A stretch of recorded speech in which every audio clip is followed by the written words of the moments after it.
Hi guys, so I have decided to just stick to these mid-month wrap-ups as long as I have read something in the first half of the month, because what I'm also finding when I review the books I've read so far midway through the month is that they're fresher in my mind, naturally.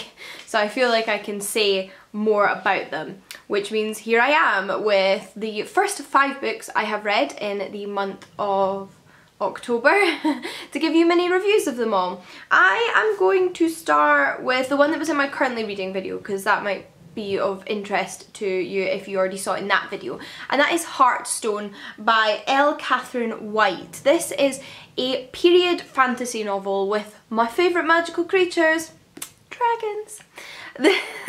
This is set in the Regency era. It is a retelling of Jane Austen's Pride and Prejudice with, like I mentioned, fantasy dragon elements. Lots of the characters of a certain class in society are dragon riders, and they, you know, protect the land and oversee it from the other dangerous magical creatures that might harm those that live in it. When I picked this up, I thought it sounded absolutely fantastic. I love dragons, I love a period fantasy novel. I don't know what it is, but it just really drew me in.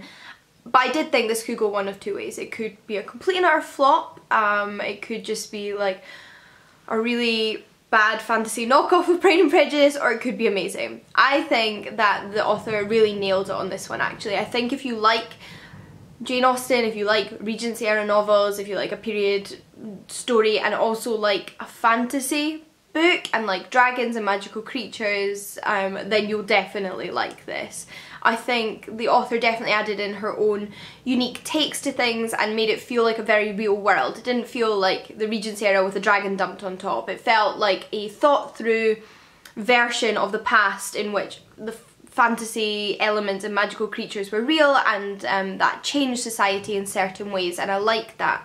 And although the major plot points of Pride and Prejudice are there, like the big ones, the ones you're probably expecting when you go into a retelling Pride and Prejudice, they do have on some occasions some really nice unique twists that make them fit into this world, and that I actually preferred. There was something that happened with one of the younger sisters that always struck me as pretty tragic in the original, that I preferred the way the author did it in this book. But at the same time, lots of the original elements aren't changed, so you can predict certain elements of the plot, but despite this I still felt completely enraptured by the story and really enjoyed the characters. It's a story I would love if there was a sequel to that veered slightly away from the original story, that meant I was less familiar with that. But at the same time, I can't fault it. It is, as I said, a retelling Pride and Prejudice. You knew what you were going into getting, and I think it did a phenomenal job. And I think if you like dragons, if you like fantasy, if you like the Regency era, if you like historical novels, then you will love this. I thought the author did a fantastic job, and I will definitely be checking out what she does in the future. I read 2 poetry collections in the first half of this month, so I'm going to talk about those next. The first one I'm going to talk about is the one that I gave 5 stars. I absolutely adored this. It is You Sad Feminist by Megan Beach. Megan Beach has one other poetry collection out, which is called When I Grow Up I Want to Be Mary Beard, which I have previously talked about. Absolutely adore it. One of my favourite poetry collections by a modern day poet, and one I would highly recommend to all of you at whatever stage of poetry introduction you're in. I feel like it's a good all-rounder, and it's something that's accessible yet a great example of its craft, if that makes sense. And I think this is equally so. I adored this. This book deals with a lot of the same themes as the first one. It deals with feminism, it deals with being a feminist and an activist, and trying to improve gender equality and sexism in society. It also deals heavily with depression, and some of the poems are on things like toxic relationships, about feeling like you can't go on, about dealing with depression personally, and outside pressures on you when you have mental health issues, but also flipping between these really inspirational, inspiring poems that make you want to keep going, that point out the inequalities in society but inspire you to fight against them. It's like sitting down with an extremely articulate friend who just tells you that they understand how you feel, that it's okay to feel that way, and together we can keep fighting for ourselves, for each other, and for everyone. and it's just wonderful. I really, really loved it. I can be a little bit apprehensive going into books that deal with depression, just because it's something I've struggled with myself. I don't know why, but that sometimes doesn't necessarily lend me towards wanting to read books about it, but I thought this book was beautiful. There was a beautiful balance of all the different themes in it, and I found it really comforting and inspirational, and I would highly recommend it to all of you. Megan Beach also just possesses a beautiful rhythm with her poetry, and I would highly recommend reading it out loud. I read most of the poetry I read out loud, or at least a good portion of the poems in any collection, but particularly with Megan Beach, it sounds wonderful if you read it out loud. On the topic of beautiful rhythms, the next poetry collection I read is And Still I Rise by Maya Angelou. This is quite a famous collection of poetry. This is quite a famous poem in terms of Maya Angelou's work, and it also possesses the poem on the caged bird, which I've forgotten what it's called. I think it might just be called Caged Bird, which might remind you of the title of Maya Angelou's first autobiography, I Know Why the Caged Bird Sings. I've read that, but this is my first exposure to a complete collection of Maya Angelou's poems. I've heard them on the iPhone advert. I've heard other random ones in random places. This is the first time I read a collection by her, and I was really pleased that I enjoyed this one. I was hoping I would. I enjoyed her autobiography. I think she is a very fascinating and inspirational woman, so getting around to one of her poetry collections was something I'd been meaning to do, and I did really enjoy this one. This one is split into 4 sections. It deals with topics including race, it deals with love and lust and relationships, it deals with the body in positive and negative contexts, other people's perceptions of the body, the female body, slavery, freedom, and just kind of like aspects of what you imagine must have been Maya Angelou's life. And like I said, the rhythm is beautiful, really, really beautiful rhythm, and a really nice choice of words. The poems were quite short, if you can see that, not huge long sentences that run into one another, but I think the word choice just constantly struck me as I was reading it. There was just words that were just beautiful to wrap your tongue around and really brought the poem to life. So I just think, and I think this is something you notice a lot of poetry, is specific word choice, and that's something that came through when I was reading this poetry collection, is how beautiful the word choice is. There's a couple of poems in here that weren't necessarily for me.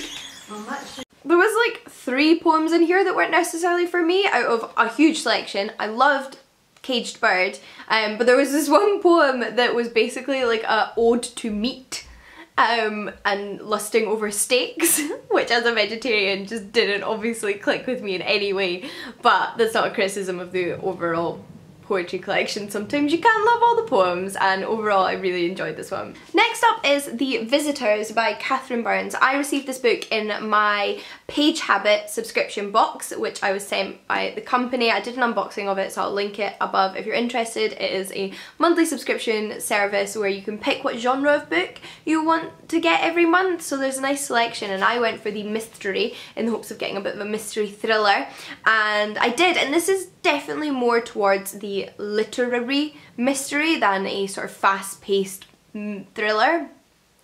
And I enjoyed this book. I think it was a really interesting, well done book, but I have to say, and I feel like it's a shame to criticise a book over something like this because it's not necessarily the author's fault. The blurb gives too much away. I don't think it spoils the book, it doesn't spoil my reading experience, but it tells you something that happens 2/3 of the way into the book, which gives you the impression that the book itself is going to be quite different. And I felt like that was coming through in some of the reviews I was reading on Goodreads. People were saying it's very slow, it's not like a fast-paced dark thriller, it's more of a character study, and it is. So it's more for people that enjoy something like that, a dark literary character study. It follows our protagonist Marion, who is now a middle-aged woman who lives with her brother, and her parents have both died. She doesn't really have any friends. She lives a very lonely life, a very simple life with her brother, who is, as we learn as the book goes on, quite a dark character, and he has essentially involved Marion in something by inviting these people who she calls the visitors to stay with them, but they live in the basement and Marion never sees them but sometimes hears them. I'll say no more about what's going on. It's basically about Marion as a person, how much of her brother's darkness also lives within her. It's a family trait, how she deals with everything that's going on, her just life in general, and it's very unsettling and yeah, unnerving to read. I also thought as the book did get into that last third, there was some nice little twists that I enjoyed. Overall, it's just a very slow-paced, unsettling, unnerving book about an unnerving couple of characters. And as it's from Page Habit, my copy is annotated by the author. They get the author to provide annotations for the books in the subscription box, which reminded me a little bit of when I was a teenager and used to read a lot of manga, because it felt like, you know, in a manga when there's sort of sometimes a column at the side that the author illustrator has annotated little thoughts in. Anyway, random thought, but that's what that made me think of when I was reading it. And lastly, I read a young adult book, and that is Winterkill by Kate A. Berman. This is a dystopian novel, I would say. It's not immediately clear, but our character lives in a reclusive commune that lives quite simplistically. It's certainly not set in a world like today where we have all this technology.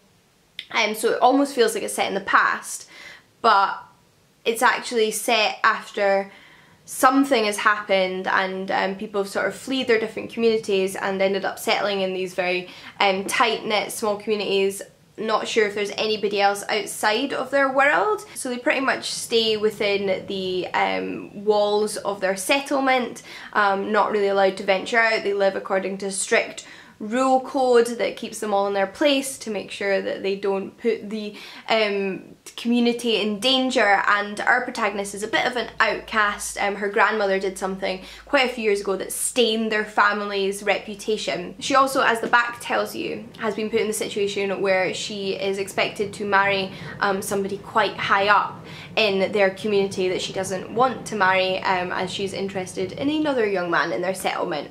And I really enjoyed the concept of this one. It was a fast, interesting read. Didn't blow me away, I'm not gonna lie. I was hoping for a little bit more. It's more just of a feeling of reading it. There's nothing really in particular I would pull out as being terrible about the book. It was still a fast-paced, enjoyable, interesting read, but didn't blow me away. I feel like that's such an underwhelming way to review a book, but reading is so much about the feelings that a book conjures up in you, and enjoyment is so subjective. So that's just my feelings on the matter. I'm not saying don't read it, but I wouldn't say, oh my god, you all have to read it. It's maybe just for those of you that think it just sounds really interesting. Those are all the books I have read in the first half of October. However, I'd love to hear your thoughts if you have read any of them or are interested in any of them in the comments down below.